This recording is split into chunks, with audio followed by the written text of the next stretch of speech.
life looks okay but feels off, this is where we talk about it all. Hi, friends, and welcome to This Shit Can't Be It, where we have real, unfiltered conversations about rising through all the hard things and reclaiming your personal power. So, whether you're here to feel seen, to get inspired, or just capture some tools for your own healing and your growth, you're in the right place. I'm your host, Anne, and today we're diving into Clover's journey from heartbreak to healing. So today, our conversation lives in that powerful space between heartbreak and healing because heartbreak doesn't discriminate, it finds us all. And healing, that is a choice, my friends. It's intentional, it's deeply personal, it's shaped from the inside out.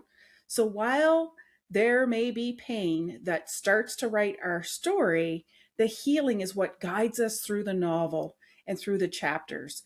This is the conversation about choosing that process, honoring the journey, and living how to move forward and with purpose. Welcome, Clover. Thank you so much for joining me today. I'm so excited to have you here. How are you? I'm delighted to be here and I'm so excited for what 2026 has to offer all of us. So, thanks for having me. Absolutely. So let's just dive right in. What was it that happened in your life that caused the heartbreak and started this path on your healing journey? Okay, so I will go right there. All right, so I am going to enter my conversation just for context from the point of view of personal heartbreak, heartbreak from the breakup of a marriage. And for many of us, we may not be in a marriage, but we're in a serious relationship which involves children. And so that's also heartbreak because it's not the title, but it's the relationship that you had built, the hopes and dreams that you had in the pipeline, and you thought you were building something together. So here's my story in a nutshell. I had been married for approximately 5 years. By the time the shattering started, I had two kids. One was 4, and one was actually 5 weeks old. And at 5 weeks old, there came a hurricane. I was in Jamaica, living in Jamaica at the time, and that hurricane just took the roof off. It was the most horrific hurricane Wow. of the 20th century in the Atlantic basin. So I was holding my 5-week-old baby and just watching the roof in my living room peel off and just water cascading into the sunken living room. And I don't know what happened, but I know my heart must have sank. I I know can't that even I imagine. I felt like stabs to the heart. By this time, my then husband had lost his job.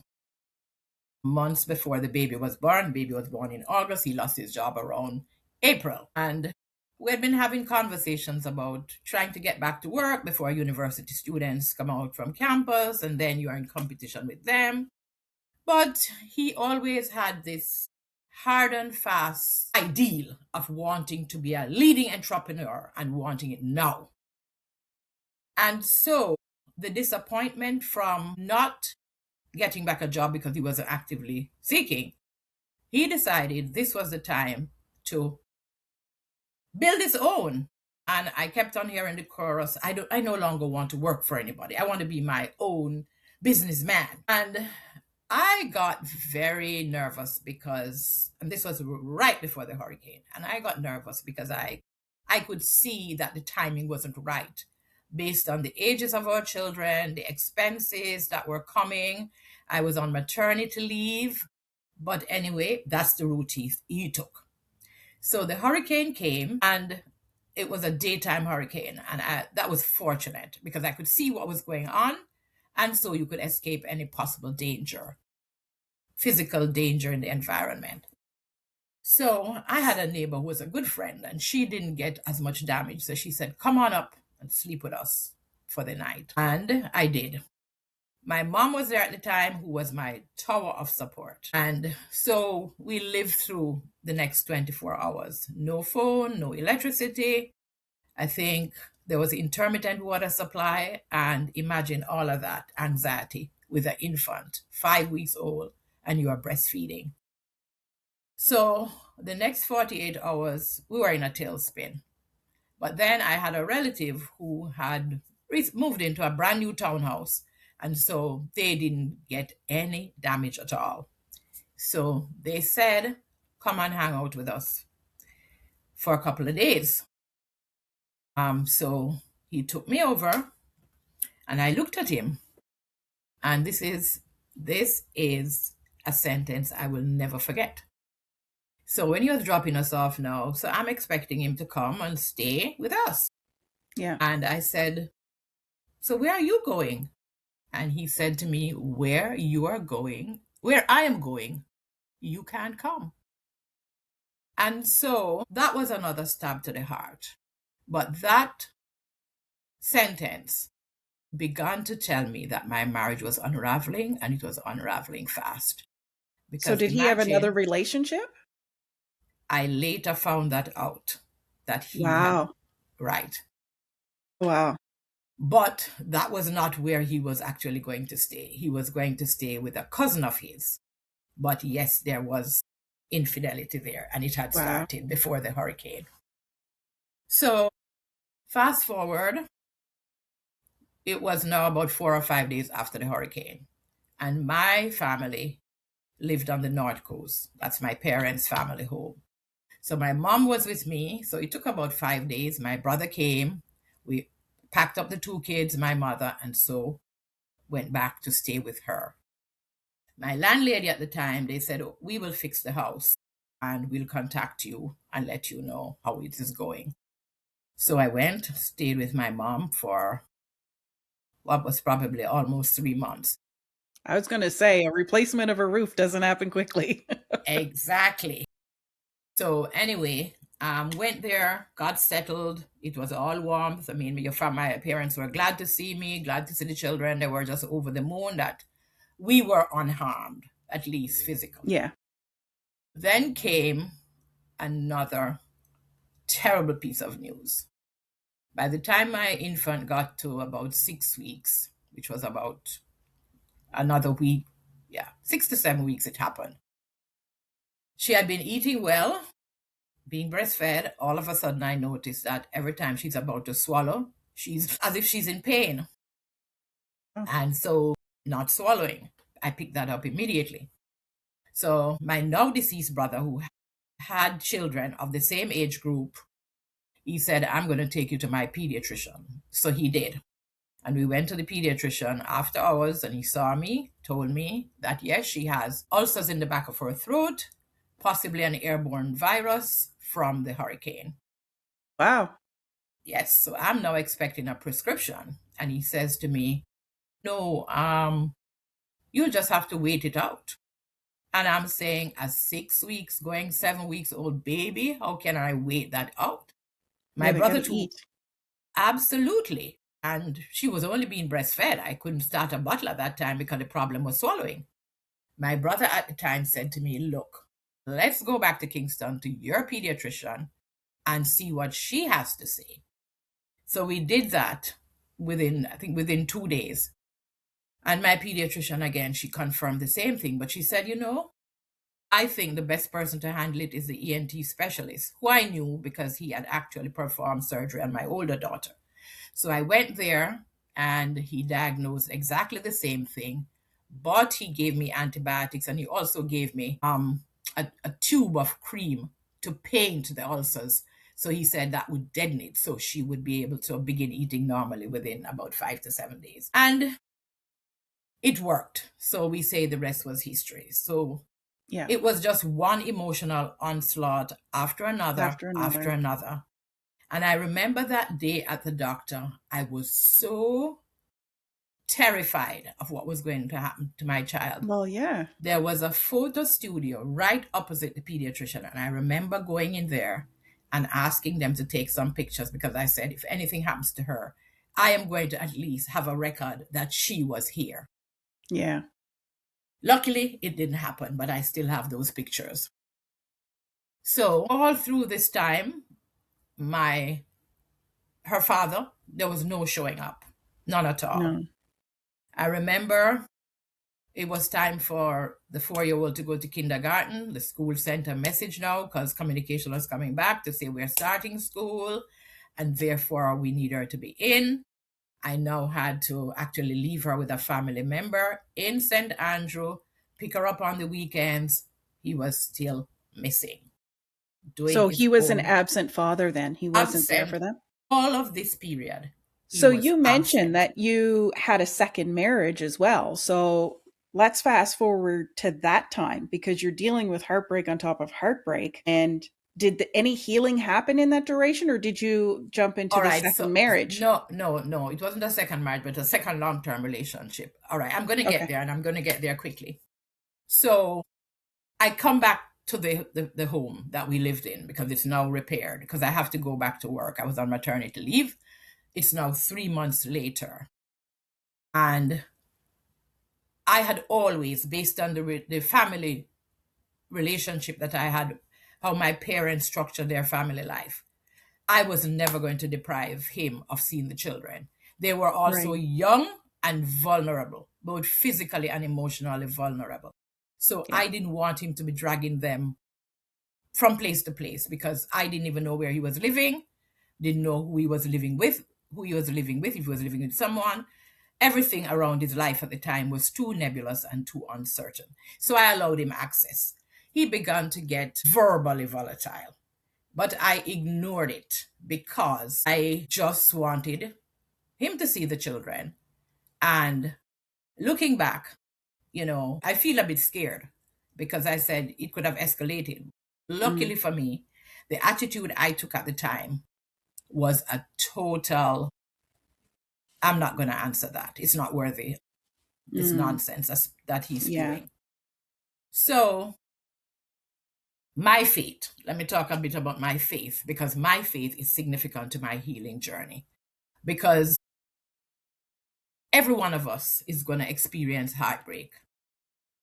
Heartbreak does not discriminate, but healing is our choice. It's a choice that we make. Healing happens by intention and decision. And I made the decision from very early that I have 2 children who are totally dependent on me, and I couldn't see the future. So I had to begin to think about how I could fortify myself. And so what I knew best was my faith. And so I hung on to that, and I had a group of people who supported me, who took me to prayer meetings, took me to church, supported my kids. If I wanted anything, they would call and say, do you need some fixed liquid for the humidifier? Do you need any Benadryl? Do you need any asthma medication? So there were always people checking in on me. They were a small group, but albeit very, very helpful. Core community of friends and relatives that And were that's important. absolutely, I'm it is glad you brought that up. Yeah, because I want absolutely our listeners important. to understand because some people don't have supports. And like even myself, like I moved 5,000 kilometers away from my immediate family and I moved to a province across country. So, if anything were to happen, I don't have a ton of supports. And it's important to find a tribe no matter if it's family or friends. So I'm glad you brought that up because that is vital and very important to have that support system when it comes to a healing journey, whether it be just one person or, like you say, a small tribe of people. Exactly. And as you talk about community, there's always a tendency when we go through very stressful and personal situations for us to feel shame and fear. And that's something I call out upfront, that the go-to default emotions when we have a breakup or anything traumatic is to try to hide it, to try Yes. to retreat. It's only happening to me. It's only happening to me. Why is it happening to me? Yeah. That's not a posture that facilitates healing. Yeah. We have to allow light in. We have to allow connections. And I'm not saying you are to choose any arbitrary people out there, but there are people who are always there, willing to support you. As you say, it could be one, it could be two, it could be three, Yeah. and they are not going to judge you. Shame and fear, you can shame yourself into worthiness, and they are corrosive tools Hmm. that erode your self worth. They do. right? Yeah. Yeah. And I I learned love this how acronym. yeah, and I love how Tony Robbins puts it because I've done a lot of his training in the past, Hmm. and he states that our emotional home is what dictates our outer world. So if we're living, like you say, in those eroding emotions that are guilt and shame and anger and fear and hate, you can't expect good things to happen when you're radiating that type of energy out into the world. You are absolutely correct. They're polarities, they And don't live together. they cannot live together. And shame, I learned this acronym from Lisa Turkhurst. It's self-hatred at my expense. Yes, I Why love would, that. yeah, why wouldn't you want to be getting support, being uplifted, so you can begin to move forward and create a plan? Because once that, while this may feel like isolation, but there are other people. And I know in my case, I remember this, and this is when that light bulb went off with me. I had worked with this lady very early in my work life. And initially, you go out, you're wondering who is going to see you, ask about the children, ask about your husband, and you are just dreading having to share. And so this particular day, I went to the supermarket and I ran into this lady, and we had a good relationship. And so she got there, and I said to her, "We're no longer together." And she looked at me and she sighed and said, "You too?" And she said, "I went through that." And I felt such a sense of relief. And this is the connection that community does for you. There are people who will judge you, but you can avoid those. The genuine people will show up for you, they will cheerlead you, and they will help you on your journey. Yes, I And love that. healing is not linear. Healing is looping. It is layered. You move forward and backward, but every step you take is the way forward. Movement is medicine, Yes. and you need to take the small steps. That's just the way healing works. It's Yeah. messy, right? It's very messy. A lot of times it's very messy. Well, I like to call it the roller coaster because you have the smooth Mhm. moments and then you hit the bumps and then it goes up and down. Absolutely. And then you Absolutely. kind of glide and then you go through the ups and downs. So, Absolutely. yeah. But once you make the decision that you have to do your healing, like I had to do, because I couldn't see another parent showing up. So Yeah. I had to do the work. And Yeah. that work came from my own self awareness and my own self reflection about what was happening to me, where I was getting support, where I needed to grow, how I could restart my career since I was in banking and it had become way too onerous. And so focusing on my healing, beginning to share about it, because we can't heal if we pretend that we are hurt, if we pretend that we are not hurt. You Right. just cannot heal. You No. have to recognize and be honest with yourself and say, yes, this is what is Yeah. happening to me right now. Right. And you begin to, some people it may be mindfulness, some people it may be faith, some people it might be journaling. For each and every one of us, the principles and the grounding of our healing is going to be completely different because we are Yes. all individuals with different backgrounds, different stressors, and different co-parents that Yeah. we are dealing with. Even So if you go through a similar situation, your perception is going to be different than mine, which is going to make it a completely different experience, even though you went through a similar event. And like you say, absolutely, we're all individual, which causes that mishmash to be very exactly, individual, but our feelings that we go through are still all the same. You still know, all the same. there's only so many feelings that you can experience, and what triggers them, like you say, is different for everyone. And Absolutely. I love what you just said because I can honestly admit I've been that person that's suppressed for multiple years.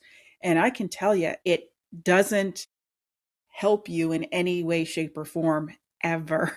It comes boiling back up at some point, and the longer you suppress and ignore, it still impacts who you are, how you're showing up. And for me, it came out in the form of stress. So frustration, irritation, constantly in like the brain going all the time to avoid. And that became Absolutely. an addiction for me. So I didn't even realize or was conscious that this is what was happening until I was forced to face it because it stacks. Yes, it does stack. And what I say to people is I have sat with people and you can actually feel the pain gushing out of them. Yes, it And it is radiates. it's scary. It is scary. And then you say, that's not somebody that I would want to be hanging with full time. So I always say to people when at the time I said, look, I'm a bulky girl, and if I carry this baggage, I'm gonna be way too overweight. So that is the thing why healing is important. You need to lighten yourself from that burden. And I knew I had to focus on forgiveness. And sometimes it's forgiving ourselves too. It's not just the other person.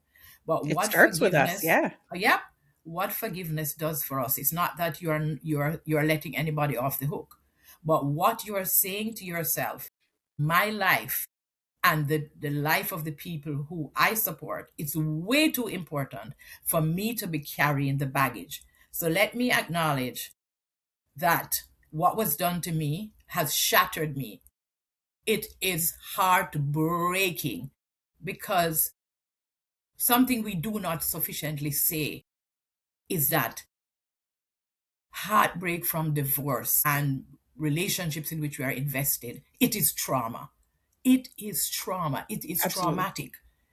And psych- psychiatrists and psychologists rank the breakup of marriages between number 2 and number 3 as being one of life's most traumatic events. And the only one that's ahead is the death of a partner. So Yeah. it's something that we need to recognize that we are facing a trauma. And when you face trauma, remember, if you went out and you had an accident and you had legs broken in 2 places, hands broken, Yeah. internal bleeding, you would be taken to the intensive care. So what you need now is emotional intensive care. And Right. that is your self care and self compassion. It is not about shame or No. fear. Those two emotions, they are so negative, they do Yeah. not move you forward. You brought up one thing I really want to touch on because this is so vital and important. And that is the forgiveness piece. And I just did a podcast on somebody else's podcast. I was their guest, and we were talking about forgiveness. And people, I think, sometimes misunderstand that forgiveness is not, like you said it best, it's not letting them off the hook, it's letting you off the hook. Forgiveness is about you because you're never going to change that other person. They're going to do what they're going to do. And forgiveness is about you. It's about you understanding that they are who they are. They're hurting people because they're hurting, understanding a different perspective, but letting yourself off the hook and say, you're not going to hurt me anymore. And I can never say this right, but I Mhm. do this prayer often, and that's a Jamaican prayer. Maybe you know it, Hopo Ono Ono. Hopo. I can never say it right. But it's literally repeating and keeping in mind either yourself or the other person. I'm sorry. Please forgive me. Thank you. I love you. And repeating it over and over again.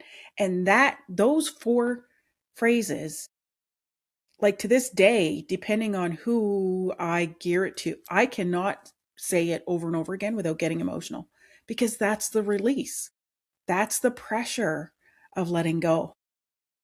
Absolutely. And sometimes I remember my daughter saying to me at one time about a discussion we're having, but it was in the context of forgiveness. And she says, sometimes you can also write a letter to the person. And when you are done venting, you tear it up. Sometimes you don't even have to send it, Yep. but it's like you Burn it. are exactly, it's as if you are just unburdening, you are letting it out. And sometimes we can't face the people to let it out, but that is another avenue or opportunity in which to do it.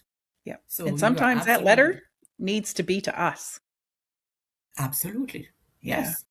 And that letter now can be about what we will not do in the future and what we will not accept in the future. So that self-compassion and that self-care, those are the two dominant buckets that we should be focused on when it comes Yeah. to our healing. Because this is a time in our life when it's the hardest season of life. So we don't want to be down on ourselves. We want to be uplifting ourselves. and Yes. building connections, other people who have gone through our journey, because that support is vital.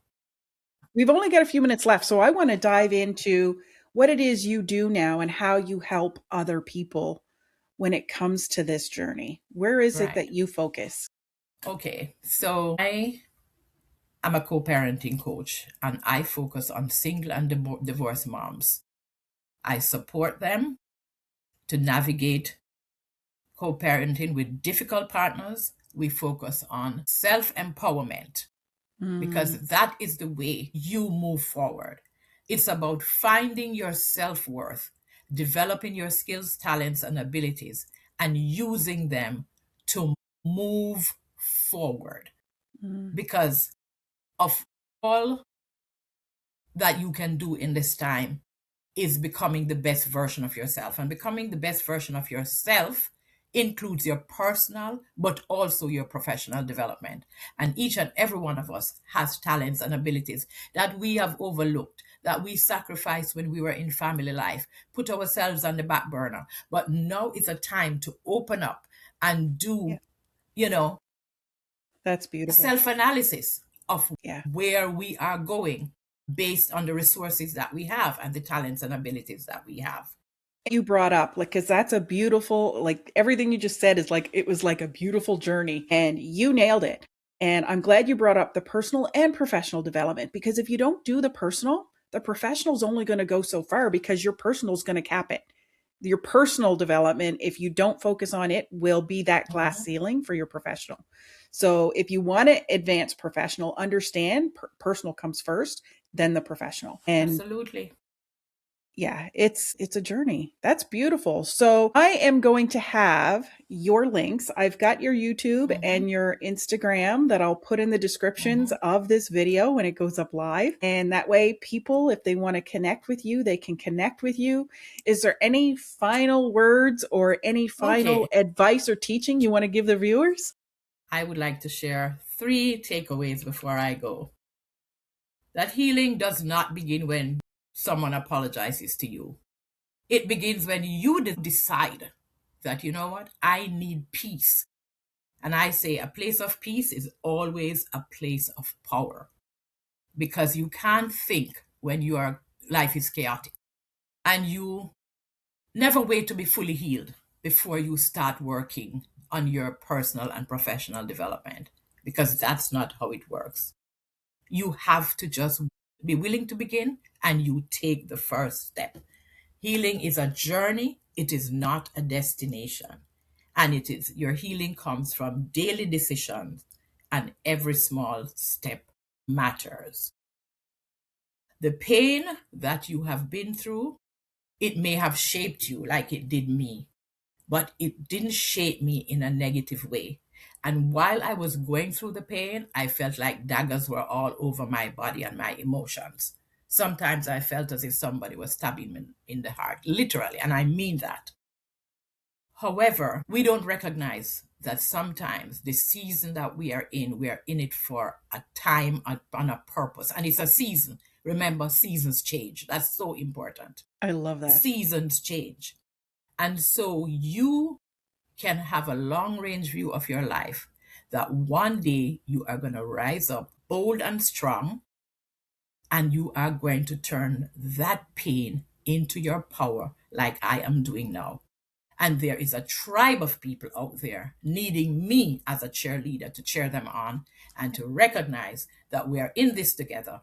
And many of us have made a success of our lives, and we want to pull you along so that you too can be a winner. Absolutely. I love that. Thank you so much for joining Yeah. me today, Clover. This has been a beautiful conversation.